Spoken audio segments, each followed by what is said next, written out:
Good day, everyone, and I'm here to discuss the shipboard organizational chart and give you some information about their workloads. The master. On top of every shipboard organization is the master. He is the overall commander having absolute authority on board. Okay, next, on the deck department, chief officer. The chief officer is the master's second in command. He is the person to take over the control of ship whenever the master is incapacitated. Next, second officer. Typically stands at 12 to 4 watch AM and PM.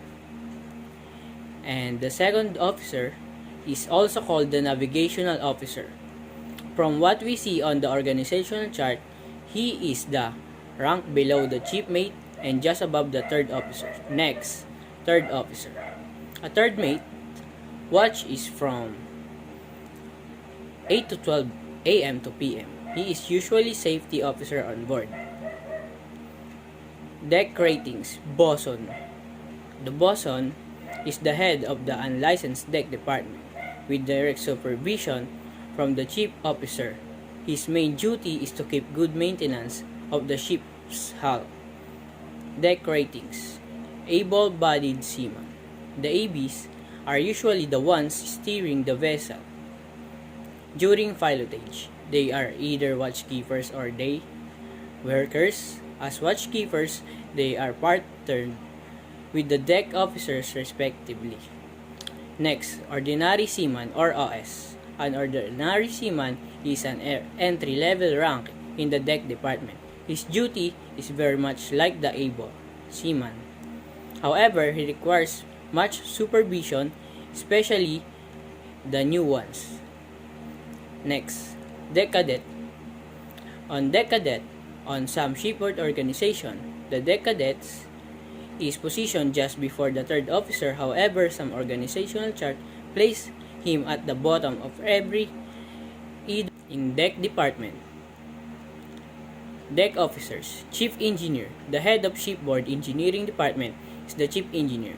He is overall in charge of engine room safety, machinery operation, maintenance, bunkering, and technical administration. Next, second engineer, sometimes called first assistant engineer, 1AE. The second engineer is the rank below chief engineer. He is the executive officer of the ship's engine department. Next, third engineer. The third engineer is responsible to the second engineer for normal maintenance and watchkeeping duties. In other ships, he is also called second assistant engineer. Next, fourth engineer. Fourth engineer's job includes studying and practicing the third engineer duties. His day starts with a toolbox meeting with the other engineers and crew. The second engineer normally gives him the job for the day. Next, electrician or electrotechnical officer or ETO. The electrician is one of the most vital technical ranks on board. Since automation mostly runs a ship, an ETO plays.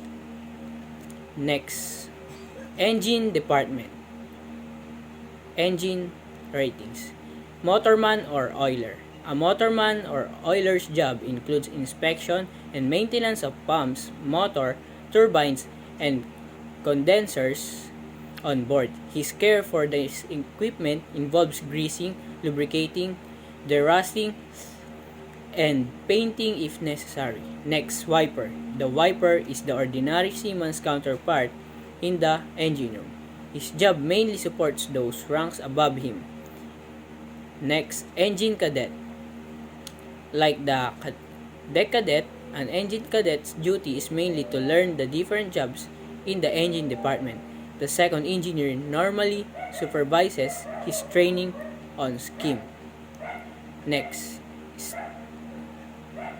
chief cook.